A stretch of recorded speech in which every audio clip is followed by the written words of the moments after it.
let's go back to Gems from the Cubicle, the EP. Talk to us about how long it took you to put that project together. To be honest, it took to put together Gems from the Cubicle took a couple weeks, like 2-3 weeks. I was just steadfast on getting a project done before I went on tour. And when it was confirmed with the guys that I was going to be on the Cali Agents tour, I was like, I need a fucking album. Like, I need to put together something. Right. I think I threw one on there that I already had.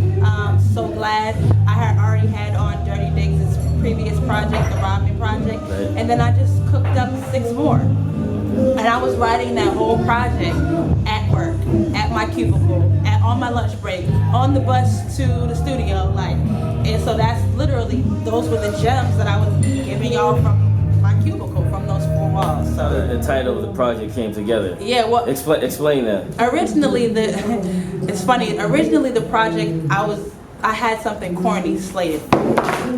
Originally I wanted to call it Lyrics from the Cubicle or something like that. And Planet Asia was like, that's corny, like that's whack.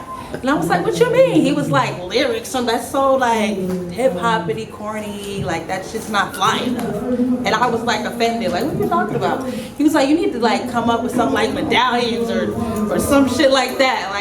And I was like, all right, and I thought about it.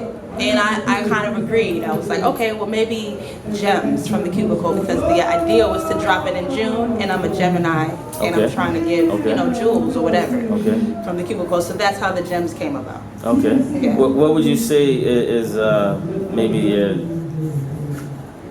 favorite track from the EP? I would probably have to say that it would be Double Life. Okay. That one is the realest for me, and the way it came together was kind of cool. Daniel McLean, who's the vocalist on the song, he recorded all his vocals on his iPhone in a closet. Like for me, I was just like, yo, we need to do another one, because if you know me, he was on my Love's Trail Mix project too. Right. And I was like, I need another one for you, bro. Like, let's do it. And I just gave him the record, and he sent me like vocals like stacked and everything from his iPhone. He doesn't have a studio. And then the video process, like everything, it was a lot of blood, sweat, and tears in that record. And it's the realest one on the project. Like, we just talking about living literally what I was dealing with, about to go on tour and then having to go to work and come back to that same cubicle when I got back from the tour. So yeah, I would say that's the realest. It's funny because it's not my story anymore, but it definitely is somebody else's. So Right. So you talked about writing rhymes on your break or your 5-minute break. How many bars do you put together on those little 5-minute breaks and 10-minute breaks? It depends. I mean, it would mainly be my lunch break, but every now and then something will come to me. I'll listen to a song or whatever, and then I'll just be like, I'll take my 15 and then write. Okay. Yeah, I can't really put a number on how many bars, but I'll just write something. Right. Yeah. So what's next? What do you have? Do you have any projects in the works? Any new material? The next step, I wear my heart on my sleeve. I don't sugarcoat anything. But to be honest, I'm not really inspired to drop an album right now. I'm still trying to push Gems from the Cubicle. I'm still trying to push Love's Trail Mix. Like, I don't really feel the world deserves another project. That's a lot of work. That's a lot of money that I don't have. It's a lot of people that gotta be involved as far as mixing, mastering, promoting, or whatever. That's just some real shit. I don't have it. So until I get it and to do it correctly, I just don't want to do a project where I'm asking a million favors from people. I want to be able to break bread with folk, give people money to mix it right, master it right, get session musicians in the studio, put a budget behind a video for once. Like, I really am tired of that. Like, just scrapping for pennies just to put out a record. I'll definitely be dropping loosies, like little joints or whatever, and probably like little mix EPs or whatever, but like an album, I'm gonna need like some resources to offset Jump Street. You know what I mean? That was my debut. I had Esperanza on there, Fight Dog or whatever. I gotta do better than that, you know? So I'm not gonna digress because of lack of resources. But I'm definitely gonna keep trying to get those, keep shining. Like I'm doing Sway in the morning, like on Friday, you know, trying to just get my name out there in different platforms. So you never know how I'll feel in a month or two. But I'm definitely going to keep recording and putting music out. That's pretty much it. Focusing on the first half of the year. My Jones Experience show is in June, so I want to try to find sponsors for that. Try to get me and Digga, you know, some sponsors for the next leg of the tour, and you know, just writing here and there. That's pretty much it. Talk to us about your Jones Experience.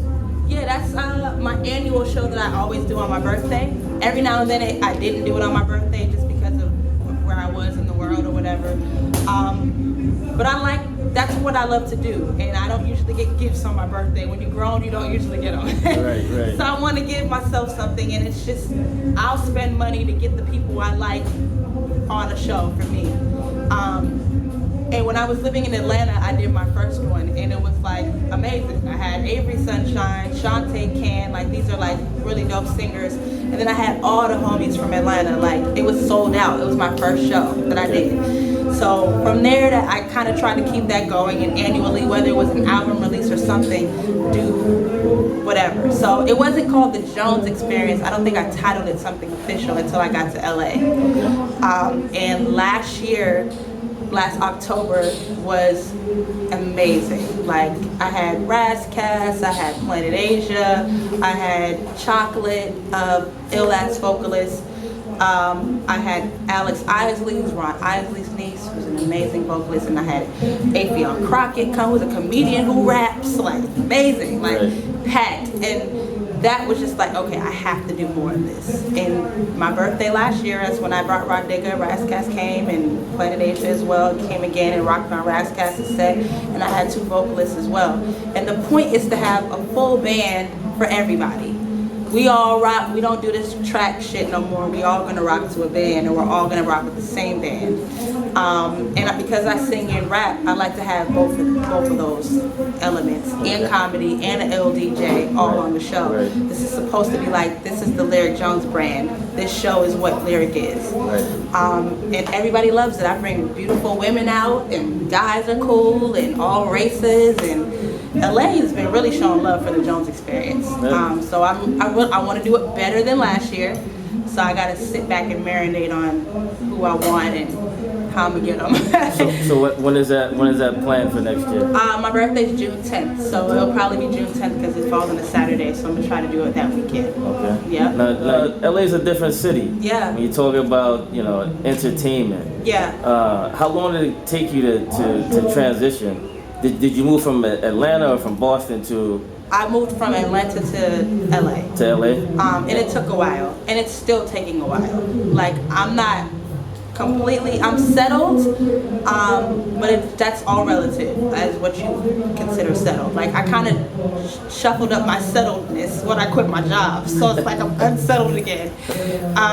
But it took me at least 2.5, 3 years to feel like, okay, I'm in a type of a flow, a rhythm. I know the spots that I like to go to or whatever.